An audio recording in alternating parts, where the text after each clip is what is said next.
There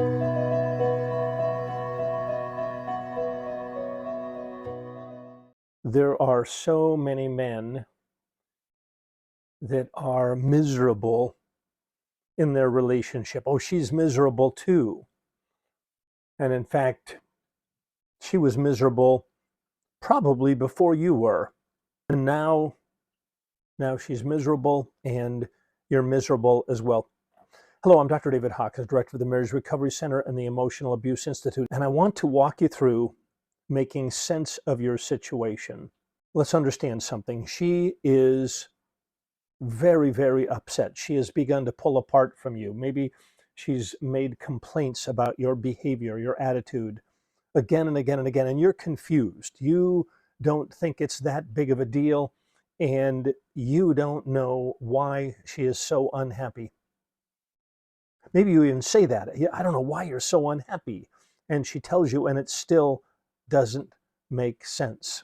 Secondly, in all likelihood, men tend to try to make sense out of the situation by minimizing their wrongdoing and maximizing her wrongdoing. It's also called blame shifting. It is not really addressing the problem, and out of desperation, you end up attacking her. And in this process, she feels more and more and more unheard. You feel more and more unheard, and the gap between you widens. So again, your attempt to maximize her wrongdoing and minimize your wrongdoing makes matters worse. It doesn't work. And that's one of the central points of this video. It doesn't work. It makes the problem worse. Men often say to me, oh, I'm just a problem solver, Dr. Hawkins.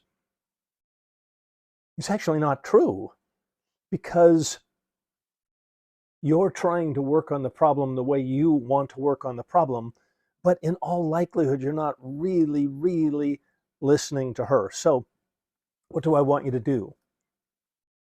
Next point, I want you to reframe the problem. That means to distrust yourself. That means to lean in to her concerns even more keenly. It means to assume that she's probably right and she can be trusted. Oh, I know that's a huge step. I know that goes against your grain. But in all likelihood, she is at least partly right and maybe completely right. Again, remember, to maximize her responsibility and minimize yours is not a way to solve the real issues. So, is all of this fair? It may not be fair. It may not be fair, meaning it may not be perfectly equally balanced. You've got to give that up. You got to give that up. You've heard the saying, do you want to be right or do you want to be in relationship? Said another way, do you want to be right or do you want to enjoy intimacy? Because to enjoy intimacy means that you may take on the lion's share of change at one point in the relationship. In all likelihood, she has bore a lion's share of the responsibility up to this point. She's been reading the books, she's been watching the videos, she's been working at trying to have a healthy relationship with you. So, next point. I want you to decide that you're going to be the best version of yourself no matter what she does. One more time, I want you to decide to be the best version of yourself regardless of what she does. Because then you look in the mirror and you say, you know what? I did well today. I overlooked some of the things that I might have reacted to in the past because I am choosing to respond and not react. And this takes a whole different mindset. We learn how to respond to a situation.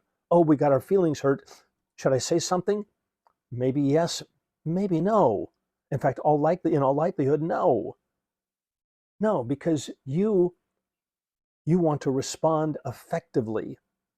Is there a right time and a right way to bring up a problem? Yes. Yes. Am I telling you just to shut up? I'm not telling you that. But I'm telling you to respond. I'm telling you to take an issue in, think about it, practice distress tolerance. You've probably heard that phrase. Practicing or frustration tolerance, practicing sitting with your feelings, letting them dissipate, and then choosing how to bring up a concern or whether you even should bring up a concern. Last point. If you practice being the best version of you that you can be day in and day out, what will happen?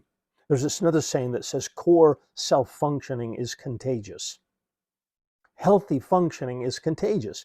If you take corrective step after corrective step after corrective step, it will lead to corrective actions and what I've called corrective emotional experiences. The relationship will improve, and that's invaluable. All right, again, in summary, this is for you.